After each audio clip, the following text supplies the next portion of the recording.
看到这个标题，相信华为和一加都沉默了。一加看到的感受是，咱们都能 PK 华为的顶级旗舰了，好像打不过吧？华为看到的感受是，一加没有听说过 ，DeepSeek 帮我搜一下啊。那为什么会做这么一期把所有人都干沉默的对比呢？因为最近我爸想换手机，并且指明要华为旗舰，非 Ultra 不买，把我气的呀！我头一次感受到了我父母他败家，因为他要我给他买，要我喂你，还不给我发红包。我不是买不起啊，我只是觉得纯血红魔我自己都玩不转，买回去给我爸用，就不知道你们能不能明白，花1万块钱给我爸买部手机，那是一件小事，微不足道。但是花1万块钱还被骂不孝，那事情就严重到了一个很严重的地步啦。华为 P80 Ultra 这部手机呢，所有人可能都觉得它适合50岁精英男士，至少我妈是这么跟我说的。咱们小区的那些退休老们，人手一部1万块钱的华为，你隔壁的那个王叔，甚至有个这么大的华为，你爸虽然还没有退休，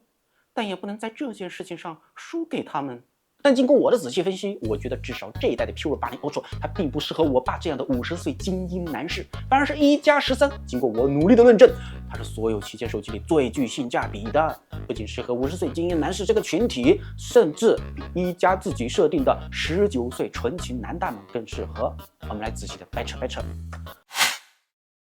首先来看价格，虽然50岁精英男士的购买力强得惊人，尤其他们长期霸占各种直播间榜1大哥的位置，飞机游艇那叫一个信手拈来。但是这不是要我给他买啊，我给他买呀！喂你！而我爸又是那种什么东西都要顶配版的人类精英，而顶配版的 P80 Ultra 16加 1TB 10999，看到这个价格，我其实一点都不意外。作为国人的骄傲机，它理所应该有个和老美傲娇机苹果平起平坐的价格。但真的要自己买的时候，还是觉得比买顶配版的苹果更心痛，很难描述，反正就是很痛，痛到天崩地裂啊！我头快要裂开了。再看一加13，顶配24加 1TB， 我没有看错，就是24加 1TB ROM，5399。这个价格给人一种什么感觉呢？就是如果你只是一个纯情的男大，你没有看过华为的定价，你在16加512和24加 1TB 之间可能有这样的纠结。一加这个奸商想买 1TB 还非得整个24GB，我把你当家人，你把我当韭菜。但是瞅一眼华为16加512和16加 1TB 之间差价是1000块，但是这个1加13。它16加512和24加 1TB 之间的差价是700块，一加便宜了足足300块，还免费赠送相当于一整部 iPhone 16 Pro Max 的8GB RAM 呢，简直就是把我们当家人对待，家人们呢。就某些手机的内存概念是这样的，当然不是指华为啊。Good morning。就我们这个内存是科技含量很高的东西，你们得拿 gold 黄金来换，韭菜们懂吗？一加的内存给人的感觉是，咱们的内存就是韭菜，家人们快买回去包饺子吧。再来看设计吧，我爸应该都很喜欢，因为都有黑色这种非常适合他50岁精英气质的版本。区别是华为的黑看上去像一块盘了多年的黑玉，在古玩市场甚至能够以假乱真，非常的高级。一加的黑像一块盘了多年的核桃，表面有一种木质的纹理，几千年后如果出土，可能会被考古学家们误认为是一种名贵木材的化石。但考虑到50岁男人手心呢，挤一挤就能直接炒菜的油，显然还是一加的木核桃版本的后盖更合适。哇，这核桃盘起来就是舒服啊！好解压！另外，一加的重量只有213克，华为的重量是233克，所以华为的重量显然更适合我爸。因为咱们父母这一代有一个思想刚硬，重就代表用料足，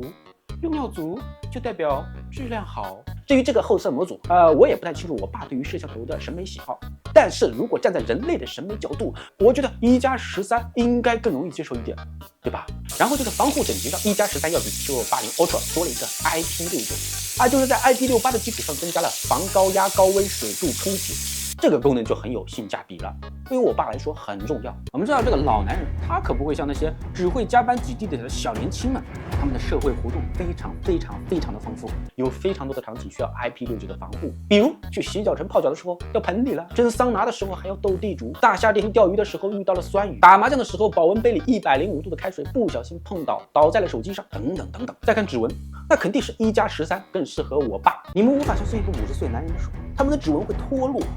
懂吗？就是掉了，就是指纹这玩意它会掉，而且指纹上还会有一层不知道哪里来的油。一般的光学指纹根本 hold 不住，而且华为它压根不是光学指纹，它是侧边指纹。而且为了搭配它那个圆润性感的弧度边框，指纹模块贼细，接触面积还不到你整个手指面积的20%。就我能想象，到时候我爸肯定很无奈，被迫用起了2D 人脸识别。但是别忘了，他还有个基本需求，就是在桑拿房里边蒸桑拿边玩手机。这个时候 Pure 80 Ultra 就嗝屁了呀！而既支持 IP69 又支持桑拿房解锁的1+13，那肯定就能制霸整个桑拿房。和他一起蒸桑拿的那群老伙伴们都惊呆了，纷纷掏出 Pure 80 Ultra 想问 DeepSeek 这是什么手机，却发现在桑拿房里既用不了指纹，也用不了2D 人脸识别。我们知道华为 Pure 80 Ultra 它现在默认搭载的是鸿蒙 5.1， 对于我爸来说其实没有什么概念，他只知道这是个令人振奋的系统。1+13搭载的是性价比非常高，但是在他眼里可能平平无奇的 ColorOS 15。纯血鸿蒙也确实非常牛掰，而且功能完善的速度非常快。就去年我在 Mate 60上还在体验纯血鸿蒙 Beta 版，那个时候非常的简陋，以至于一堆大 V 有了夸他的任务后，这系统也太简陋了点吧，要我硬夸我实在没有地方下嘴呀，怎么办？夸动效吧，纯血鸿蒙的动效就是牛掰，吊打 iOS。今天就不用了，起码基础的系统功能已经非常完善了，这是一个恐怖的开发速度，我都能想象出这背后有多少个程序员默默奉献出了自己飘逸的秀发，那是多少瓶飘柔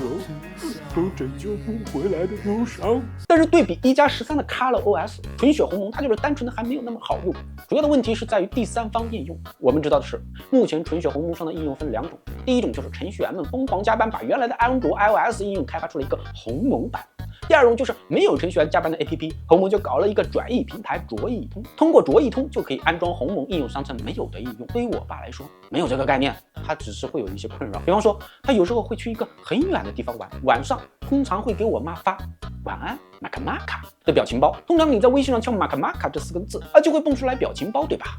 但是鸿蒙版微信它没有，虽然是个小功能，但很严重。因为我爸如果没有像往常一样发，我妈可能就会脑补是不是发生了什么不得了的事情。我爸还会经常和他的几个朋友出去聊天喝酒，那怎么结账呢？微信群里扔骰子，谁的点最大谁结账。结果换成了鸿蒙版微信后，他会发现骰子没了。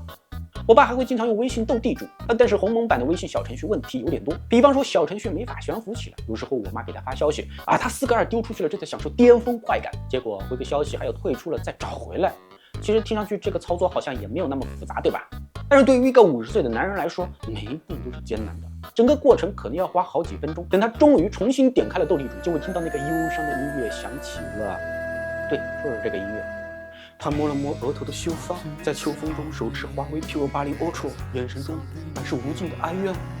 这还只是问题的冰山一角。鸿蒙版微信已经算一个适配进度非常高的软件，其他的软件问题会更多，比如去微博看广场舞教学可能没有声音，京东给我妈买护肤品看不了配送中的快递员到哪，我妈整理了1天的购物链接发过来，结果没法点，等等。本质上就是功能太多，程序员们即使燃烧他们的秀发用来加速也来不及。即使不用程序员刊发的卓易通版，也很容易出现问题。比如有一次，我爸用网易云接蓝牙耳机听凤凰传奇，声音拉到最大了，凤凰男爵依然像个蚊子一样在那嗡嗡嗡嗡嗡，小到根本听不清。我爸吓得差点去挂了个耳科，以为自己聋了。而这每一个小问题，在一个50岁男人那里都会被放大，导致他动不动就会站在秋风中，眼神中满是无尽的哀怨。但是1+13的 ColorOS 对于我爸来说那就是相当友好，以上的问题通通都不会存在，而且有一些对于我爸来说非常有性价比的功能，比如他经常会去听评弹陶冶情操，每次听之前就可以很方便的拨一下一加的祖传的这个3段式按键，一键静音。我们知道这个3段式按键它是做了震动适配的，每拨一下的震感都不太一样，而1+13的马达规格又非常高，这使得这个按键拨起来非常的解压，赛博核桃的属于是。就每次我爸一旦在秋风中眼神非常的哀怨的时候，只需要掏出1+13，在这个按键上拨动一下，压力瞬间就没有啦。还有一个对于我爸来说非常好用的功能就是小步记忆，没错，1+13它也有，触发的方式是3指往上滑。我妈没事，她就喜欢逛商场，看到漂亮的手镯、不灵不灵的项链，都会发给我爸，还会怼着一个戒指360度环绕无死角拍摄，然后发图片阵列给我爸，也不说干嘛，就只是发图片阵列。此时呢，我爸如果没有点觉悟把它记下来的话，那他们几十年坚若磐石的婚姻肯定会在日后形成一条无法弥合的裂痕。小步助手却能非常无感的记下来。每次我妈一发，我爸不管3七21就这么一划，我妈一发，我爸一划，一发一划，这磐石般的婚姻想有一丝裂痕都很难呐。再来谈拍照，不得不说，华为 P50 Ultra 的拍照那是非常牛掰，无论是从硬件规格上还是实际的成像效果上，都是要比一加13强的。但是很遗憾，对于我爸没有区别。我爸是那种相册里的照片非常多，但画风基本上是这样的：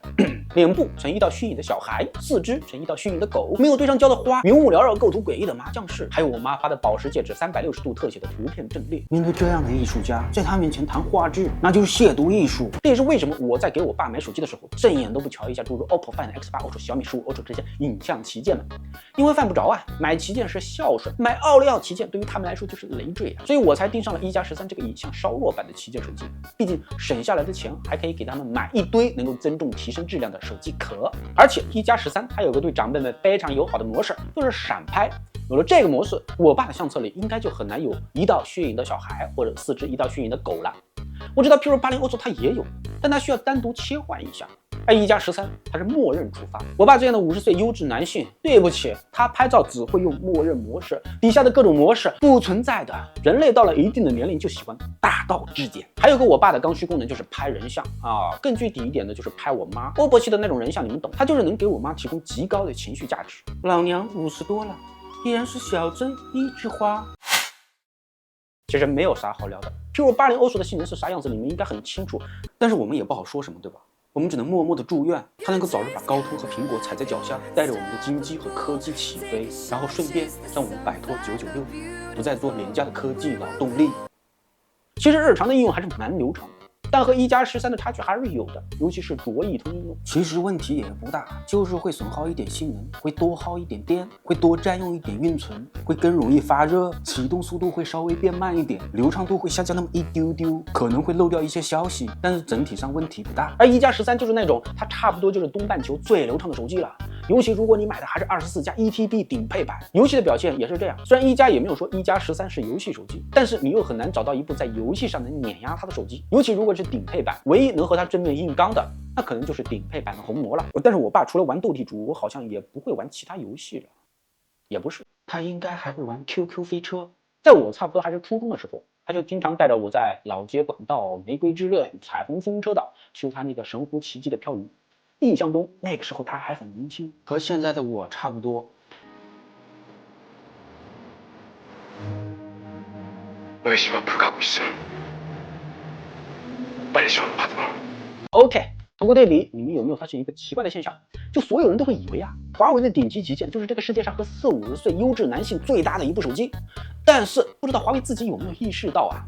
搭载新系统后，上手门槛陡增，而这类目标人群，他们面对科技产品的动手能力又很弱，这个就是典型的目标消费群体和实际消费群体需求错位。如果没有点品牌光环效应，那可能就是致命的呀。而一加这边也很抽象，他们市场部门拟定的目标消费群体是男大，但这个消费群体完全经不住推敲，财力雄厚的男大基本都会跟风考虑苹果，财力不雄厚的那首选肯定是2-3千的游戏手机。不排除有些男大们有着极客的气质，视一加13为梦中情机，但经过层层筛选，这得多小众了。反而是40-50岁追求品质的男性，特别适合一加13，他们追求质感，喜欢流畅稳定但又手残，不需要太强的拍照，不就一加13最值得推荐吗？ OK， 这就是本期的全部内容了。如果喜欢我的视频，不妨给个3连，点一下又不会掉头发。